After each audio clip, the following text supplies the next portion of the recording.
26 अगस्त 2021 JEE mains second shift का question paper analysis करते हैं। फर्स्ट क्वेश्चन देखते हैं। इसमें क्वेश्चन की स्टेटमेंट है the value of 2 sine of pi by 8 sine of 2 pi by 8 sine of 3 pi by 8 up to sine of 7 pi by 8 is. तो एक काम ये कर लेते हैं कि ये जो एक्सप्रेशन अपने पास गिवन है इसको तो इस तरह से लिख लिया 2 साइन ऑफ पाई बाई 8, ठीक है।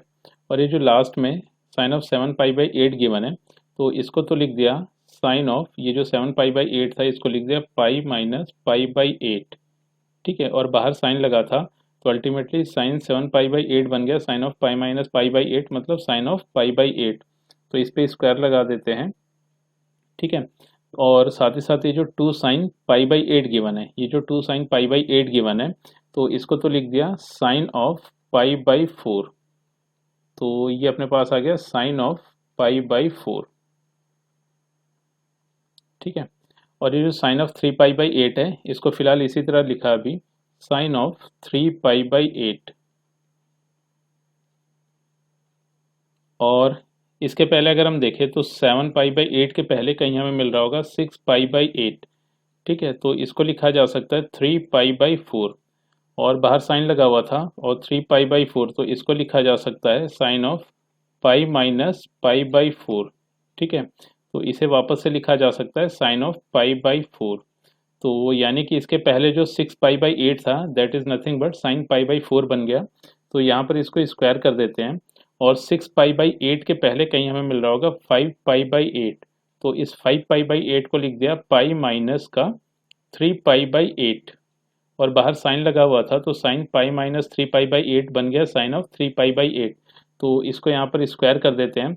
अब इसके पहले कहीं हमें मिल रहा होगा, ठीक है, 6 पाई बाई 8 हो गया, 5 पाई बाई 8 हो गया, इसके पहले कहीं मिल रहा होगा साइन ऑफ 4 पाई बाई 8। तो साइन ऑफ 4 पाई बाई 8 को लिख सकते हैं पाई बाई 2। तो ये अपने को ऐसे मिल गया साइन ऑफ पाई बाई 2। तो ये जो अपने पास ये सारे टर्म्स दिए गए हैं इनको कॉम्पैक्ट फॉर्म में इस तरह से रिप्रेजेंट किया जा सकता है। अब हमें साइन पाई बाई 4 की वैल्यू पता है एंड साइन पाई बाई 2 की वैल्यू पता है तो इन वैल्यूज़ का इस्तेमाल कर लेते हैं। साइन पाई बाई 4 की वैल्यू होगी 1/√2, स्क्वायर लगा था तो 1/2 बना, इसके साथ में वो कैंसिल हो गया। तो अपने पास अब बच रहा है साइन स्क्वायर पाई बाई 8 और into sine square 3 pi by 8, ये 1 बन गया। अब ये जो अपने पास साइन स्क्वायर 3 पाई बाई 8 है इसको एक काम ही करते हैं, ये जो 3 पाई बाई 8 है इसको लिख दिया पाई बाई 2 माइनस का पाई बाई 8। तो इसको अगर हम सिंप्लीफाई करके देखें तो अल्टीमेटली ये सिंप्लीफाई होकर आ जाएगा। डिनोमिनेटर में तो 8 आ गया अपने पास और ये न्यूमरेटर में हमें मिला 4 पाई माइनस पाई। तो ये हो गया 3 पाई बाई 8। तो यानी कि 3 पाई बाई 8 को pi by 2 minus pi by 8 लिख सकते हैं। और बाहर इसके लगा हुआ था साइन, तो यानी कि हम बात कर रहे हैं sign pi by 2 minus pi by 8 की। तो ये हो जाएगा कॉस ऑफ पाई बाई 8। तो यानी कि साइन स्क्वायर 3 पाई बाई 8 को लिखा जा सकता है कॉस स्क्वायर पाई बाई 8। तो अब ये सारे टर्म्स कॉम्पैक्ट फॉर्म में हमें इस तरह से मिल गए हैं। अब एक काम ही करते हैं कि 4 से इस इक्वेशन को मल्टीप्लाई किया एंड 4 से डिवाइड किया। और जो डिवीजन वाला 4 था इसको कुछ इस तरह से लिख देते हैं। इसको लिखा 2 sine pi by 8 into cos of pi by 8 whole power 2, ठीक है। अब ये 2 sine theta into cos theta बन गया तो इसको लिखा जा सकता है साइन 2 पाई बाई 8, ठीक है। तो साइन 2 पाई बाई 8 को लिख दिया साइन पाई बाई 4 और इस पे स्क्वायर लगा था। तो साइन पाई बाई 4 की वैल्यू 1/√2 हो गई, स्क्वायर किया तो ये अपने को मिल गई 1/2। तो फाइनल वैल्यू हमें मिल रही है 1/8। तो इस हिसाब से देखें तो इस क्वेश्चन का ये जो ऑप्शन सी है दैट इज करेक्ट चॉइस। तो इस क्वेश्चन में option C is the correct choice. Second question देखते हैं। क्वेश्चन में स्टेटमेंट है the locus of the mid point of the chords of the hyperbola x square minus y square equal to 4 which touches the curve y square equal to 8x is। तो एक काम ही कर लेते हैं, ये जो अपने पास हाइपरबोला गिवन था तो इसकी कॉर्ड के मिड पॉइंट को कह देते हैं h, k। अब chord bisected at given point, इस कंडीशन का इस्तेमाल करके कॉर्ड की इक्वेशन लिख लेते हैं। तो ये अपने को मिल जाएगा t is equal to S1 से। तो यहाँ पर कॉर्ड जिसका कि mid point h, k given है इस हाइपरबोला के लिए हो जाएगा k, ये हो जाएगा एच एक्स माइनस का के वाई एंड माइनस का h square minus k square equal to 0। Equation number 1 बोल दिया इसे। अब हो ये रहा था कि ये जो कॉर्ड दी गई है इस curve y square equal to 8x को भी टच कर रही है। तो एक काम ही कर लेते हैं, ये जो अपने पास पैराबोला गिवन है इस पैराबोला की टेंजेंट की इक्वेशन लिख लेते हैं पैरामीटर टी के फॉर्म में। तो ये जो हमारे पास पैराबोला गिवन है इसकी टेंजेंट की इक्वेशन ऐसे कुछ हो जाएगी t y equal to x plus a t square.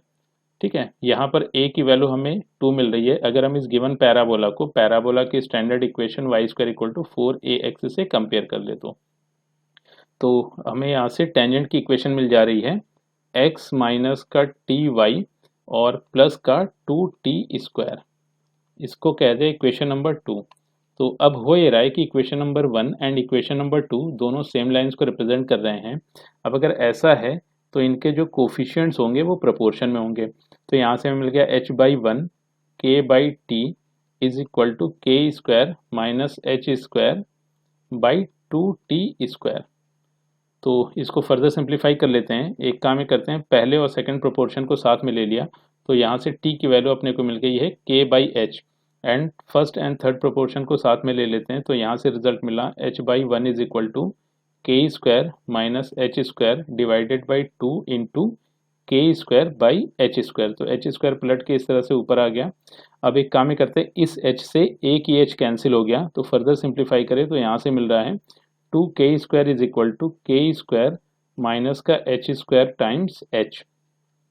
अब एक काम ही कर लेते हैं कि h को स्मॉल x से एंड k को स्मॉल y से रिप्लेस कर देते हैं। तो हमें फर्दर इक्वेशन मिल रही है 2y square equal to x times y square minus का एक्स स्क्वायर।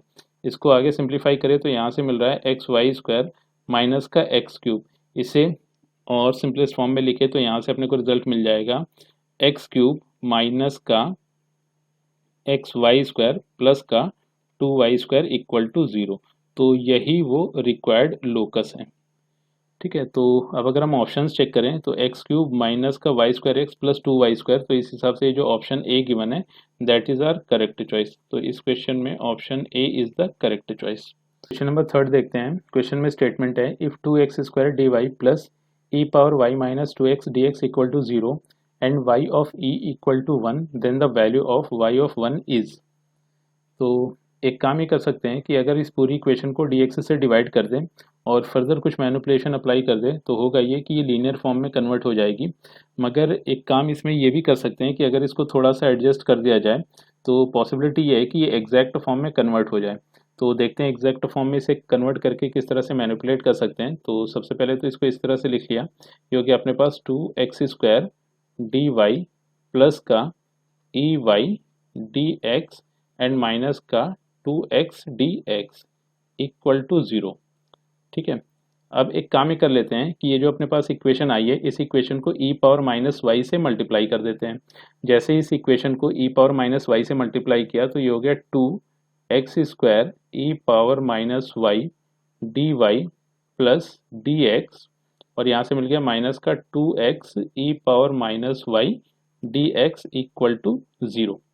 अब फर्दर एक काम ही कर लेते हैं कि इसको इस तरह से लिख लिया d x equal to 2x e power minus y d x and minus का 2x square e power minus y d y.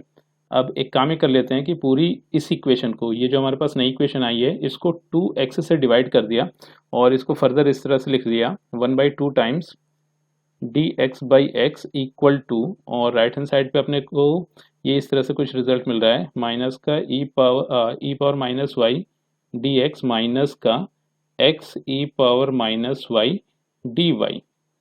ठीक है, तो अब अगर हम राइट हैंड साइड को देखें तो ये जो राइट हैंड साइड दिया गया है that is nothing but differential of x times e power minus y. ठीक है, तो इसको अगर सिंप्लीफाई करें तो ये हो गया फर्स्ट फंक्शन सेकंड का डेरिवेटिव जो कि हमें यहाँ पर मिल जा रहा है और फिर सेकंड फंक्शन फर्स्ट का डेरिवेटिव जो कि हमें यहाँ पर मिल जा रहा है।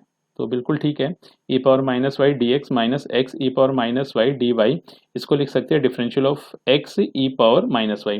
तो अपने को रिजल्ट ऐसे कुछ मिल रहा 1/2 और ये जो डी एक्स बाई एक्स लिखा था इसको लिख दिया differential of ln x equal to differential of x e power minus y.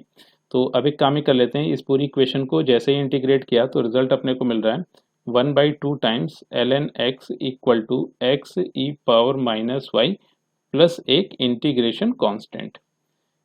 तो अब एक काम ये कर लेते हैं कि हमारे पास ये इनिशियल कंडीशन दी गई है, इस इनिशियल कंडीशन का इस्तेमाल करके k की वैल्यू निकाल लेते हैं। फर्दर y1 ईजिली निकाला जा सकता है। तो एक काम ये किया कि इस इक्वेशन में x के प्लेस पे e पुट कर दिया एंड y के प्लेस पे 1 पुट कर दिया।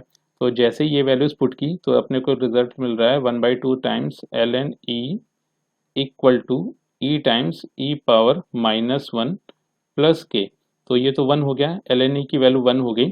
तो इस इक्वेशन से अपने को k की वैल्यू मिल जा रही है माइनस का 1/2।